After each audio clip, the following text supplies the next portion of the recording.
가기사는 증시 각도기. 네, 안녕하세요. 전문투자 증시 나침반 안지원입니다. 네, 다들 힘드시죠? 힘내시길 바랍니다. 각도기 곽산준입니다. 네. 오늘은 각이 안 사네요. 아, 네. 우리 뭐 맛있는 거나 당근, 블루베리, 요거트 뭐 먹겠습니까? 저는 블루베리요. 블루베리. 네.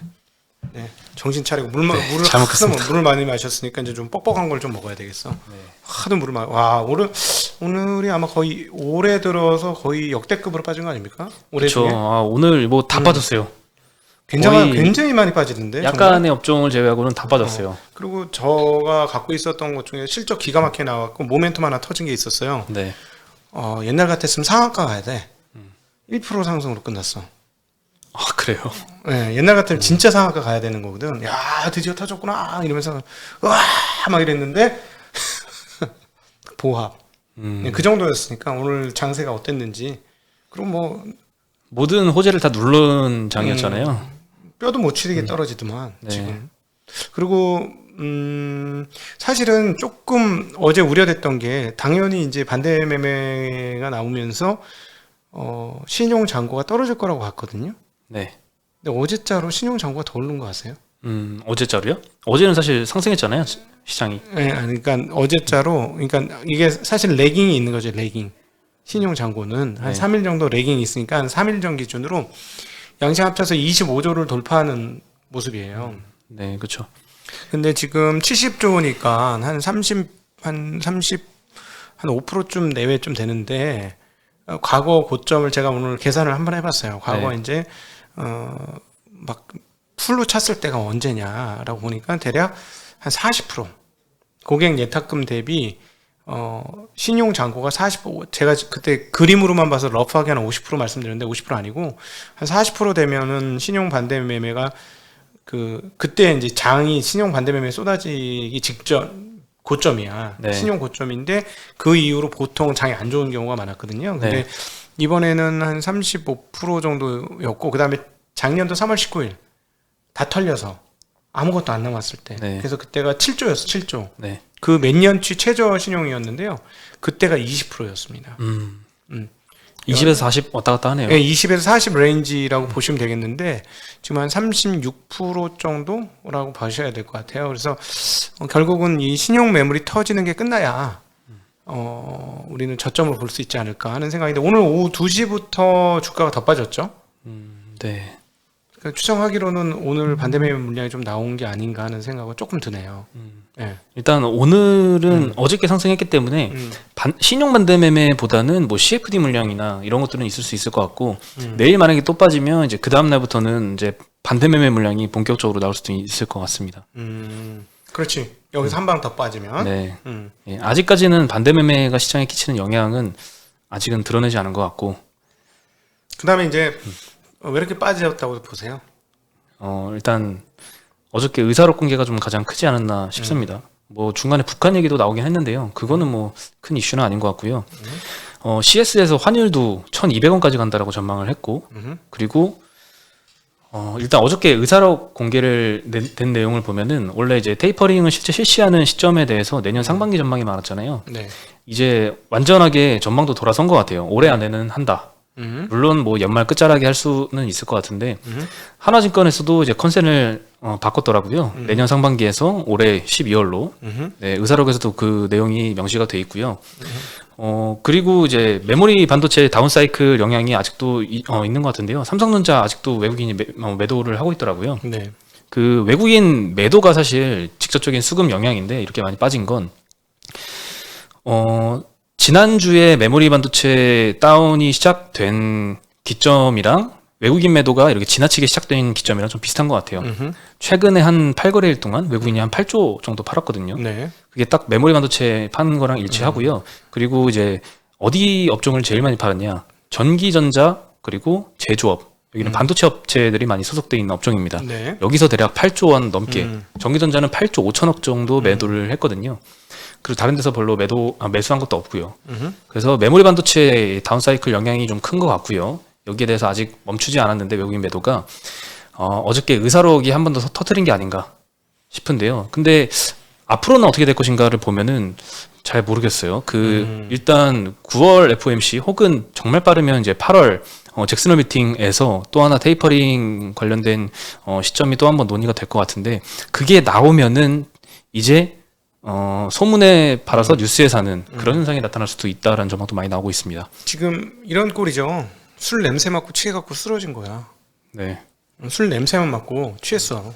시장이. 그렇죠. 그래서 이 실제로 테이퍼링 한다라고 하면 오히려 시장은 아무 반응 없을 수도 있겠다. 이런 그 월가의 전망들도 많습니다. 충분히 그렇죠. 왜냐하면 이거 엄청 아플 건데, 엄청 아플 건데 이러고 매를 맞으면은 별로 안 아파. 아버지의 힘이 빠지셨군요. 아버지의 회초리가 그렇게 안 아픕니다. 뭐 이런 느낌 충분히 들 수 있는 상황인데 일단은 테이퍼링의 그 바람이 불면서 그 바람에 쓰러진 그런 좀 웃기는 상황이고 어떻게 보면 이것은 이제 저기가 많았기 때문에 역시나 그 레버리지가 많았기 때문에 네. 나타나는 현상이다. 이렇게 볼 수 있을 것 같아요. 레버리지가 우리나라뿐만 아니라 전 세계적으로 많았기 때문에 그리고 거기에다 이제 몇 가지 악재가 같이 또 겹쳤죠. 그 우리나라 같은 경우는 메모리 수급 상황들도 있었고 중국 같은 경우는 계속해서 그 주요한 기술주들에 대한 압박들 그런 것들이 계속 나오면서 뭐 본격적으로 소강 사회에서 공부 사회로의 전환을 위한 정책 연타들이 나왔잖아요. 그러니까 그런 것들이 또 시장 심리를 더 악화시켰던 것이 또 한국에도 또 대목임이 되는 뭐 그런 것들이 어우러진 상황인 것 같습니다. 그러나 어쨌든 주변에 이제 제가 오늘 시장 관련해서 시장 어떻게 돼 하고 여러 사람한테 이야기를 문의받았어요. 네. 이거는 저점 신호가 나타난 건 맞죠. 네. 아우성이 많다. 네, 이럴 때는 저점 신호가 나온 게 맞는 것 같습니다. 그리고 그럼 언제가 저점일까요? 일단 그 의사록 내용 중에 상당한 추가 진전은 아직 물가와 고용 지표에서 확인되지 않았다는데 좀 위원들이 많이 동의를 했는데요. 네. 그래도 어느 정도 진전은 있다고 봤거든요. 그리고 고용 측면에서 보면은 3달 연속 80만 명 이상의 신규 고용이 창출이 되면은 아마 상당한 추가 진전으로 볼 수 있을 것 같은데 지금 2달 연속으로 80만 명을 초과했고 7월달 신규 고용은 95만 명이나 나왔잖아요. 네. 예, 아무래도 그 보조금 축소 영향에 있어서 앞으로 나올 8월 신규 고용도 80만 명을 초과할 가능성이 높고요. 그렇게 되면은 이제 상당한 추가 진전이라는 데에서 좀 위원들이 좀 동의하지 않을까 생각이 들고 그렇게 되면은 이제 실제 테이퍼링 논의까지 진행이 되면서 그때가 좀 저점이지 않을까 싶긴 하거든요. 저는 이때가 저점이라고 생각합니다. 저희들 표정이 최악의 똥 씹은 표정이 되면은 그게 이제 저점이다. 자, 똥 씹은 표정 어떤 게 똥 씹은 표정일까? 똥 씹은 표정 한번 해볼까? 아직 오늘은 아닌 것 같은데요. 똥 씹은 표정 한번 해볼까? 뭐 이런 거? 그러니까 우리가 이렇게 숨길래야 숨길 수 없는 그 더러운 표정을 하고 있으면 그때가 아마 저점이지 않을까 하는 생각이 들고 묻지마 매도가 나와야 되겠죠? 네, 묻지마 매도하면서 불안해서 못 견디는. 근데 지금 이미 뭐 많은 분들이 저한테 문의가 많았다라는 거는 벌벌 떨기 시작했다라는 거죠. 벌벌 떨기 시작하고 근데 어디까지 우리도 떨린다 하고 이제 많은 전문가들이 진짜 아닙니다. 이거 진짜 위험합니다라고 다 전환이 되면 그때가 저점이겠죠. 모두가 저점 더 떨어질 거라고 외치는 그 자리가 저점. 자, 작년 3월 달로 시계를 돌려보죠. 1600 깨졌을 때 다들 뭐라 그랬나요? 1600 깨 1500 깨질 때 다들 도망가기 바빴죠. 1100 온다 그랬어. 1100. 1100에서 900 뭐 이런 얘기까지 했어요. 그래서 제가 그때부터 막 계산기를 두들겼거든. 1800 깨지면서부터 계산기를 두들겼는데 계산기를 두들기니까 IMF 밸류에이션이 나오더라고요. 네. IMF 밸류에이션? 미친 거 아니야? 난 이해가 안 되는데? 그러고도 더 빠졌어. 그러고도 더 빠졌다. 이제 제가 아마 그걸 1600에 깨졌을 때 계속 계산했을 거예요. 이거 아무리 봐도 PBR 배수가 0.7, IMF보다 상태가 심각한 건 아닌데? 막 이러면서 계속 이상하다 하는데, 그때부터 이제 그 반대 매매가 폭발적으로 쏟아져 나오면서, CJ 제일제당이었나요? 그때가? CJ 제일제당 사건이 터졌었죠. 장중 하한가.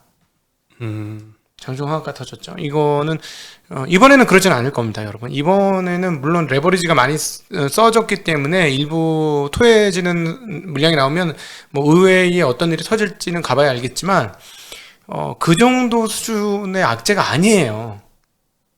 이거는. 예, 사실 개별 종목의 이슈라기보다는 완전 거시 변수들의 영향이 컸고 그 중에서도 외국인 수급 측면에서의 하락 요인이 크게 작용했기 때문에 뭐 걱정할 이슈는 아니에요. 분명히 아직도 싼 종목들이 많고 좋은 기업들이 많이 보이는 상황입니다.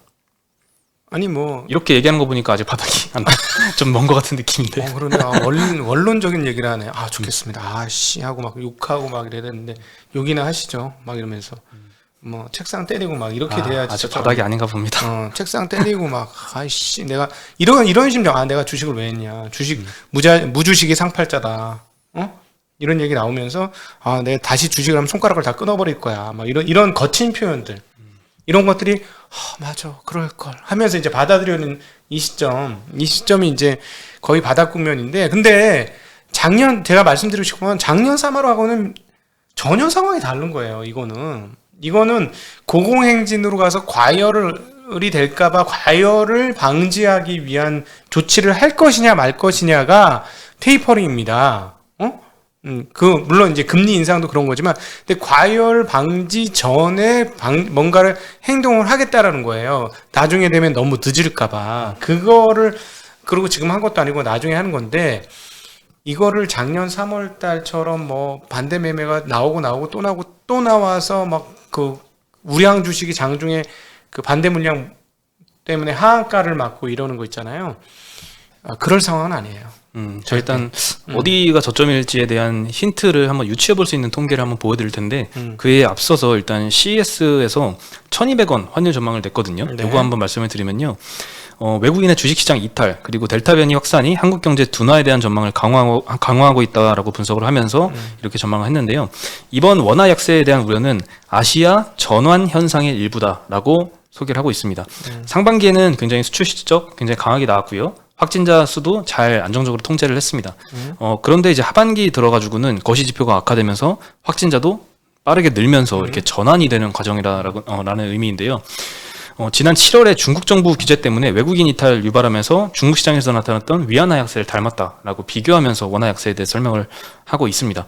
그러면서 이제 외국인의 매도 추이가 너무 심해서 지금 같은 이제 원화 약세가 일어났는데, 외국인 매도가 어느 정도 진행이 됐고 한국 시장에서의 지분율은 어느 정도까지 떨어졌는지를 한번 보여드리면요. 왼쪽 차트 보시면은 코스피에서 외국인 지분율 추이입니다. 2010년에 31.75%가 저점이었고요. 쭉 올라가다가 2015년에 또 외국인 지분율이 확 빠졌을 때 31.74%가 저점이었습니다. 그리고 19년도까지 쭉 38%까지 올랐다가 21년도 저거는 어저께 수치거든요. 어저께 기준으로 32.71까지 빠졌습니다. 네. 최근에 굉장히 많이 팔았는데, 최근 뭐 몇 거래일 동안만 해도 8조 원 팔았다고 말씀드렸었죠. 여기서 어디까지 빠질 것이냐? 과거 통계적으로 보면은 31%대가 마지막이라고 가정을 한다면 한 5조에서 6조 원 정도 남았다라고 볼 수 있을 것 같습니다. 물론 저 과거 통계가 31%가 저점인지는 확신할 수 없죠. 아무도. 더 뭐 30%, 29% 갈 수도 있지만, 그래도 어느 정도의 지지선은 31%대에서 형성을 하지 않을까 생각이 든다면 한 5, 6조 원 정도 남았다라고 볼 수는 있을 것 같습니다. 여기서 5, 6조 원 나오면 힘들어. 그렇죠. 뭐 여기서 5, 6조 원은. 근데 31%는 사실 절대치는 아니고요. 우리나라 시장이 좋으니까 30% 들고 있는 거죠. 후져봐. 20%도 안 들고 있지. 그래서 후지면 더 할 건데, 또 하나 여러분 이제 밸류에이션, 여기서 이제 밸류에이션 측정해 보셔야 되겠죠. 포워드 EPS가 줄어들 수는 있겠습니다만 180조 정도 조금 언저리에서 조금 높을 것이다 라고 지금 예상되고 있는 상황에서, 지금 이런 정도까지 시총이 지금 밀리기 시작하면 2200조 뭐 이런 식으로 밀리면 밸류에이션이 굉장히 싸지고 있는 겁니다. 그래서 내년도에도 180조 내를 한다면 이렇게 쌀 수가라는 생각이 여기서 추가로 떨어지면 그런 생각 충분히 할 수 있고요. 그러나 어쨌든 저는 계속 우려하는 거는 신용 비중이 너무 높았기 때문에 하는 것 하나하고, 또 하나 시장이 이렇게 안 좋은 이유 중에 하나가 IPO 물량이 너무 많았어요. 네, 많았죠. 2300조 시장에서 IPO 물량이 50조가 넘게 나왔지 않습니까? 근데 결과적으로 지금은 한 60조가 넘은 거잖아요. 그러니까 뒤집어서 따지고 환산을 해보면 거의 약 한 3%의 물타기가 된 거예요. 지수가 3%가 빠져도 할 말 없다는 거지. 물량이 3% 늘었으니까. 네. 앞으로 대기하는 것까지 합하면 뭐 더 크겠죠. 내년에 그러니까 이제 사람들이 알 거야. 에너지 솔루션이 들어오면은 그게 좋은 뉴스가 아니구나. 이런 거를 느끼지 않겠는가. 그럼 뭐 지금 100조 얘기가 나오지 않습니까? 네. 그러니까 와 그러면은 뭐 그 단일 종목 하나로 3% 물타기야 그냥 바로. 그래서 이것도 시장에 영향을 미친 부분이 분명히 있을 것이다라고 판단을 하고 있습니다. 네. 네, 오늘 업종 상승률을 보면은 화가 나지 않을 수가 없는데요. 은행 업종이 1위를 했는데 7% 올랐고요. 카카오뱅크가 8.8%, 8.9% 네. 상승했는데요. MSCI 지수 편입 이제 하루 남았습니다. 내일 편입 예정이고요.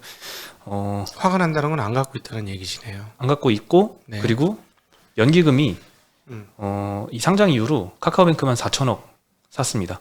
그리고 코스피에서 4천억 팔았고요. 뭐해서? 코스피에서 매도한 만큼 카카오뱅크를 산 거예요. 그래 이게 딱 물타기잖아. 이 딱 물타기예요. 이게. 네. 다른 것도 사줬으면 좋겠는데 이게 물타기 되는 거야. 계속 지금. 카카오뱅크만 사고 있고요. 그러니까 내년도 LG 솔루션 들어오면 참 심각하다 상황. 이렇게 되면은 사실 카카오뱅크가 MSCI 편입 기대감 때문에 내일까지 이렇게 온갖 수급이 다 쏠리면은 그 다음 편입 예정인 것들이 있잖아요. 연말 기준으로. 네. 그것들에 대한 기대감도 좀 형성이 되면서 글로 또 수급이 다 쏠리는 것도 좀 걱정이 되긴 합니다. 근데 이따가 오래 있었던 놈은 상관없는데 저렇게 없던 놈이 생기면 기금이나 연기금이나 무슨 뭐 기관 자금들이 포트폴리오 설정을 위해서 들어가잖아요. 네. 그럼 다른 걸 당연히 팔게 돼 있거든. 네, 그렇죠. 그러니까 수급 공백을 만드는 거야, 쟤네들이. 그만큼 그야말로 물타게 되는 거야. 예. 오늘 업종 그 다음은 보면은 서비스업이 2위인데요. 2위도 그래도 업종 상승률 하락했습니다. 마이너스 0.4% 이렇게 했고 이 중에 상위 종목들은 게임주였습니다. 네. NC소프트 8%, 크래프톤 5%, 카카오도 뭐 0.7% 소폭 상승을 했는데요. 네.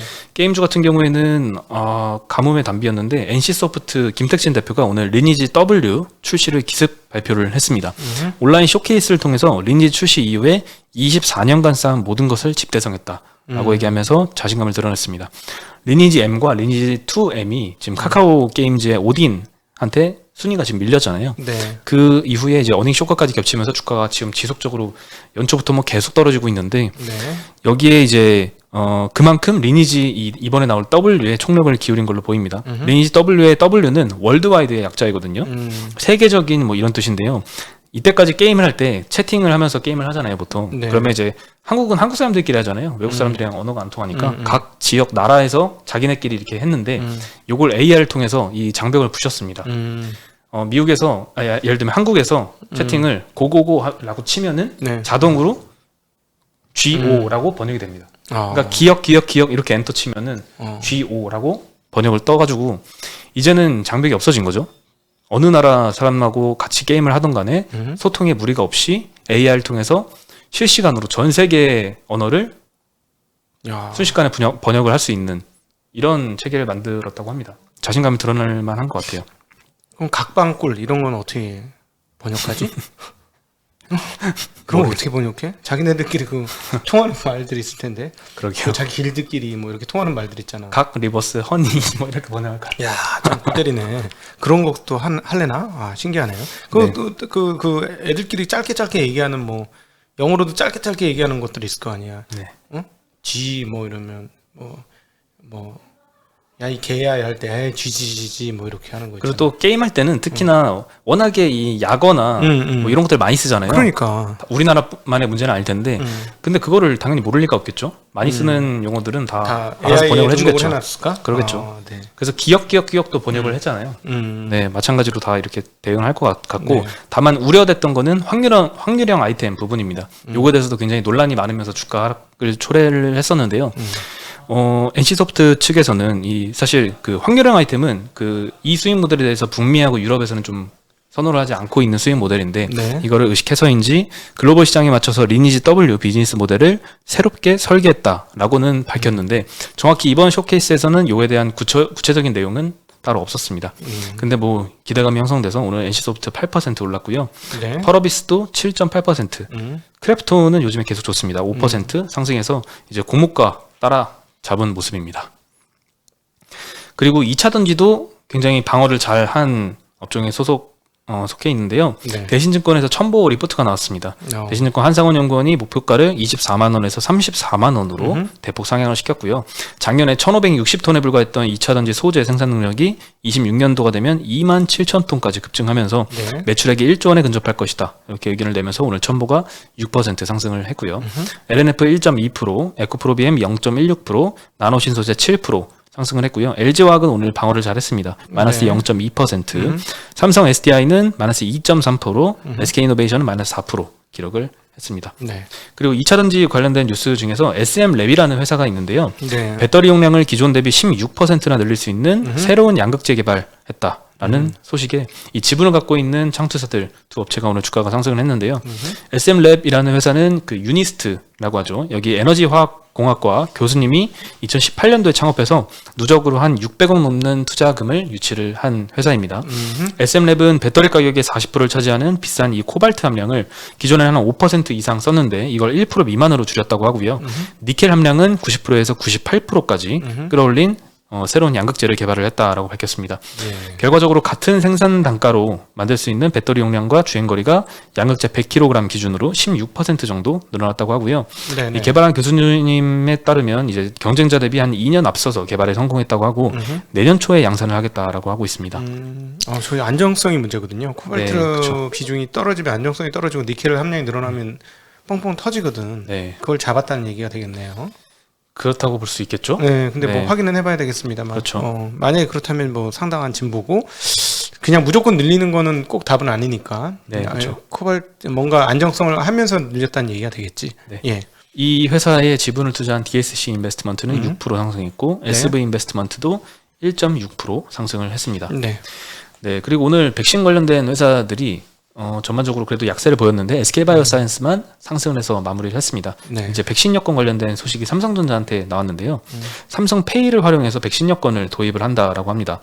전 세계적으로 활용되는 표준으로 자리 잡을 수 있을 것인가? 이게 좀 관건인 것 같은데요. 삼성전자 미국 법인이 백신 여권의 일환인 스마트 헬스 카드 기능을 삼성페이에 도입한다라고 발표를 했고요. 향후 2주 내로 모든 갤럭시 스마트폰에 적용할 예정이라고 합니다. 백신 여권은 일단 백신 접종을 증명을 할 수 있는 거잖아요. 그렇죠. 처음에는 이제 해외여행 갈 때 이용을 하려고 처음에 이제 거론이 됐었는데 이제는 이제 해외여행뿐만 아니라 각종 뭐 여러 기관들, 시설들 방문할 때 많이 이용을 하게 될 것으로 보입니다. 그래서 만약 글로벌 표준만 된다면 활용도가 굉장히 높겠죠. 네. 거기에 많은 광고도 탑재할 수 있을 것이고요. 방법은 이제 커먼 헬스라는 앱에서 백신 접종 증명서를 확인한 뒤에 삼성페이에 추가하면 향후엔 별도 앱을 켜지 않고 삼성페이만으로 증명이 가능하다고 합니다. 네. 네, 빨리 활성화됐으면 좋겠고 이 그러네요. 관련된 이제 국내 중소형 수혜주들도 좀 있는 것 같아요. 네네. 오늘 좀 움직이는 것 같고요. 네. 그리고 인텔 관련된 소식인데요. 얼마 전에 소식이 나왔었죠. 글로벌 네. 파운드리라는 이제 파운드리 업체를 인수를 한다라고 했는데 이 글로벌 파운드리가 미국 SEC라고 불리는 증권거래위원회에 IPO 신청서를 제출을 했다고 합니다. 인수가 안 된다는 거죠. 네, 그래서 로이터 통신의 보도에 따르면 이 인텔과의 합병이 AMD 같은 다른 고객사들과의 관계를 해칠 우려가 있다는 점 때문에 인텔이 인수를 포기했다라고 보도를 하고 있습니다. 글로벌 파운드리는 올해 말 또는 내년 초에 뉴욕 증시에 상장할 예정이다라고 언급을 하고 있습니다. 상장하면 독자 노선 가겠다는 얘기가 거의 되는 거네요. 네, 예, 상황이 좋으니까 IPO 하기도 좋지. 네. 그리고 그 노근창 센터장님 그 방송에서도 말씀을 해주셨잖아요. 네. 인텔이 글로벌 파운드리를 인수하는 게 그렇게 큰 이점은 아닌 것 같다라고 음. 말씀을 드렸는데 네. 어떻게 딱 이런 소식이 나왔네요. 네. 네. 네. 중간에 포기한 것 같습니다. 네. 그리고 국내 코로나 확진자가 음. 또 2,000명을 넘었습니다. 2,152명 발표를 했고요. 8일 만에 다시 2,000명 돌파했습니다. 걱정이네요. 네, 최근 일주일 확진자 수치만 말씀드리면 1,990명, 1,928명, 1,816명, 1,556명, 1,373명, 1,805명, 2,152명. 지난 11일에 2,222명 나온 이후로 역대 두 번째 수치입니다. 네, 물론 뭐 1,900 몇십 명에서 2,000 뭐 100 몇십 명 된 게 뭐 큰 차이는 아니지만 네. 그래도 2,000을 넘었다는 게 좀 의미가 있는 것 같고 여전히 비율로 따지면 좀 적긴 하지만 그래도 오늘 이 2,000명이 넘었다는 소식에 네. 뭐 여행 항공주들 위주로 큰 폭의 하락이 있었던 맞아요. 것 같습니다. 항공주들 많이 빠졌죠. 네. 네, 그리고 얼마 전에 18일부터니까 어저께부터네요. 그 제주도가 4단계? 4단계로 격상이 됐죠. 네, 그러면서 많은 여행 업체들 그리고 항공 업체들 좀 힘들 것 같습니다. 항공업체들은 근데 국내에서는 제가 한번 물어봤어요 어제 어제 실적이 이제 쏟아졌잖아요. 네. 그저께 이제 뒤늦게 쏟아졌으니까 어제부터 본격적으로 확인을 해보고 있는데 해서 항공주도 한번 전화해봤더니 동남아 노선 뚫려야 된대요. 중국 노선하고 네. 중국, 일본, 동남아 이게 뚫려야지 돈을 벌지. 해외가 문제네요. 국내에 아무리 뚫려봐야 그건 돈 버는 건 아니다라고 얘기하더라고요.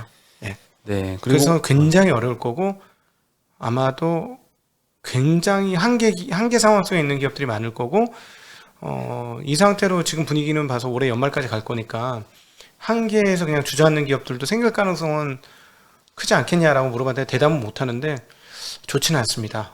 이렇게 얘기는 하더라고. 그래서 근데 그러면 살아남는 회사와 그 다음에 만약에 다시 우리가 여행을 자유롭게 옛날처럼 갈 수 있다면 살아남은 애들은 또 축복이 되겠죠. 이 냉정합니다. 그리고 최근에 이제 여행 항공주 많이 떨어진 건 그 뭐 제주도가 격상했기 때문뿐만 아니라 지금 글로벌리 확진자 수가 많이 늘어나고 있잖아요. 네. 미국도 그렇고요. 그 영향이 좀 큰 것 같고 오늘 밤에는 또 테슬라의 AI 데이가 개최될 예정입니다. 그래서 네. 뭐 자율주행 관련 AI 기술, 뭐 도조 뭐 이런 것들 발표를 할 것 같은데요. 지난 9월 달에 이 비슷한 행사를 했을 때에도 국내 자율주행 관련된 종목들이 많이 뭐 상한가도 가고 뭐 이런 게 기록을 했었거든요. 네. 관련해서 또 그런 일이 일어날지 봐야 될 것 같고요. 음흠. 네, 그렇습니다. 네. 하여튼 뭐 오늘 여러모로 많이 힘드실 것 같은데 저희가 이렇게 긴급 대담하고 나서 본격적으로 하락한 적은 그동안은 없었어요. 대담 편성하고 나서 네. 시장이 추가로 계속 떨어진 적은 없었거든요. 근데 왜냐하면 물론 이제 어제도 제가 말씀드렸지만 이거 강세장 중의 조정입니다. 아직까지는 강세장 중의 조정이고 보통 진짜 약세장 오면 뼈도 못 치는 경우가 굉장히 많았어요. 그리고 많이 힘들었고 그런데 그럼에도 불구하고 이럴 때 어떻게 하셔야 된다? 대응은 내 기업의 2분기 실적 펼쳐봐라. 저는 오늘 계속 2분기 실적 펼쳐보면서 어떻게 대응을 했냐면 약간 리밸런싱을 했습니다. 현금을 다 써가지고 현금으로 샀어야 되는데 현금성 주식을 팔고 그것도 빠지더라고. 그거를 일부 팔고 진짜 실적 좋은데 떨어지고 있어. 그래서 그런 주식들을 추가로 조금 더 담았습니다. 포트에. 그래서 포트 리밸런싱을 오늘 하느라고 보통은 저는 오전에만 리밸런싱하고 끝내는데 오늘은 장 끝날 때까지 계속 리밸런싱을 했어요. 계속해서 계속 떨어지길래 근데 이 주식은 이번 시즌이 끝나고 나면 이 하락 시즌이 끝나고 나면 사람들이 알아봐 줄 가능성이 높고 이건 너무해. 이런 걸로 비중을 조금 더 늘렸습니다. 예. 네. 어떻게 대응하셨나요? 저는 뭐 늘리긴 했는데요. 오늘 뭐 많이 늘리진 않았고 조금만 늘렸습니다. 네. 뭐 며칠 안에 바닥이 올 것 같지는 않네요. 안타깝게. 그런데 예, 그건 모르죠. 네. 근데 제 생각에는 다음 그 연준 회의 때 정도까지 기다려봐야 되지 않을까 그런 생각이 드네요. 다음 연준 회의는 9월 달인데 일단 8월 잭슨홀 미팅까지 26, 27일인가 있는 네. 네. 그 사이에는 이제 조금씩 비중을 늘려나갈 생각입니다. 지금은 근데 확실히 매수로 대응해야 될 타이밍인 것 같습니다. 길게 보면 그러니까는 지금 겨울이 온 건 아니죠. 겨울에 혹한이 온 거는 근데 혹한이 온 것처럼 보여지잖아요. 네. 그래서 그 겨울 혹한은 사는 거 맞고요. 가을에 풍성한 추수 때는 팔아야 되는 거예요. 지금은 가을에 풍성한 추수가 오기 전에 혹한이 잠깐 서리빨이 확 친 거예요. 아직 추수의 시점은 아니었던 것 같아서 아무리 봐도 지금 공포에 빠져야 되느냐 이럴 때 정신줄을 바짝 잡고 냉정하게 시장을 보자 이거죠. 실적도 보고 그리고 특별히 내 마음이 흔들리는 건 내가 가지고 있는 주식은 어떻느냐 이걸 보시면 좋을 것 같습니다. 네. 그러면 오늘 고생 많으셨고요. 저희는 여기서 인사드리겠습니다. 안녕. 안녕.